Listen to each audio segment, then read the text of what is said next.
L'ex-président de l'Assemblée nationale ivoirienne Guillaume Soro, en exil en France, a estimé que le chef de l'État Alassane Ouattara, qui a décidé de briguer un troisième mandat, a franchi la ligne rouge en s'attaquant à la Constitution, dans une interview accordée à Le Journal du Dimanche, JDD. Il a franchi la ligne rouge. Quand vous vous attaquez à la Constitution d'un pays, vous sapez les bases de l'État, a réagi M. Soro, ajoutant que dans la loi fondamentale il est clairement écrit qu'on ne peut se présenter une troisième fois. L'ex-président de l'Assemblée nationale a assuré que son mouvement, Génération et Peuple Solidaire, GPS, entend se battre et demander, à M. Ouattara, de renoncer à briguer un troisième mandat, le 31 octobre. Guillaume Soro dit par ailleurs attendre du président français, Emmanuel Macron, des sanctions, un carton rouge contre son homologue ivoirien, qui risque de faire brûler la Côte d'Ivoire parce que les Ivoiriens n'accepteront jamais qu'il soit candidat, alors que lui veut l'être par la force des chats. Je maintiens ma candidature parce que la Constitution me donne le droit de me présenter. J'ai la dictature contre moi mais le droit avec moi, a poursuivi M. Soro, relevant que la Cour africaine des droits de l'homme a cassé la décision du tribunal d'Abidjan, l'ayant condamné fin avril à 20 ans de prison, à l'issue d'une parodie de procès organisé, afin de le rayer de la présidentielle.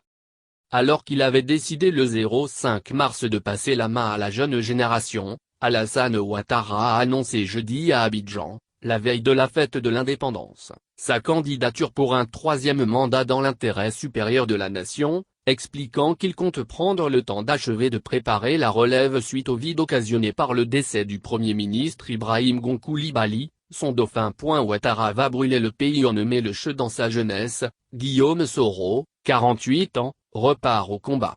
L'ancien Premier ministre de la Côte d'Ivoire, exclu de la liste pour le scrutin présidentiel du 31 octobre, attaque violemment son ancien allié, le président sortant Alassane Ouattara. Ce dernier, âgé de 78 ans, a annoncé vendredi qu'il se représentait pour un troisième mandat, lors de l'élection présidentielle du 31 octobre, déclenchant de vives critiques de la part de l'opposition et de la société civile. La Constitution limite en effet à 2 le nombre de mandats présidentiels. Que pensez-vous de la candidature d'Alassane Ouattara à un troisième mandat présidentiel? Il entraîne la Côte d'Ivoire dans un tunnel d'incertitude, qui risque de l'atteindre également. Il viole la constitution ivoirienne. Imaginerait-on le général de Gaulle changer l'article 6 de la Constitution de 1958, qui stipule que l'on ne peut être éligible au-delà de 2 mandats? M. Ouattara a estimé que, sur les 25 millions d'habitants, personne n'était suffisamment apte à diriger le pays, ce qui est une insulte au peuple de Côte d'Ivoire, aux militants et aux responsables de son propre parti. C'est clairement une atteinte à l'indépendance de la Côte d'Ivoire. Le président Ouattara invoque une nouvelle interprétation de la Constitution après l'instauration de la Troisième République approuvée par le peuple lors du référendum du 30 octobre 2016. Il parle de compteurs remis à zéro et d'un cas de force majeure. Il n'y a pas d'interprétation possible. C'est une forfaiture. Il est clairement écrit qu'on ne peut se présenter une troisième fois. D'ailleurs, il n'a cessé de répéter au cours du mois de mars dernier, propos validés par ses juristes, qu'il n'était pas autorisé à faire un troisième mandat. C'est clairement une atteinte à l'indépendance de la Côte d'Ivoire. Vous parlez même de coup d'État. Oui, et il a franchi la ligne rouge. Quand vous vous attaquez à la constitution d'un pays, vous sapez les bases de l'État. Au-delà de la Côte d'Ivoire, il y a la Communauté économique des États de l'Afrique de l'Ouest, CEDEAO, dont fait partie notre pays et qui possède également une charte interdisant de faire un mandat de trop. Il existe donc un double verrou M. Ouattara a clairement fait sauter. Une déception politique et personnelle? Il venait chez moi, on se connaissait très bien. En 1990, j'étais encore étudiant et, ensemble, nous nous sommes battus contre le parti unique et pour une alternance politique. Venant de quelqu'un qui a travaillé au Fonds monétaire international, vous comprenez mon ahurissement. Il a profité de l'auréole du FMI pour se glisser dans la peau du charmeur. Moi-même, j'ai été séduit par son CV.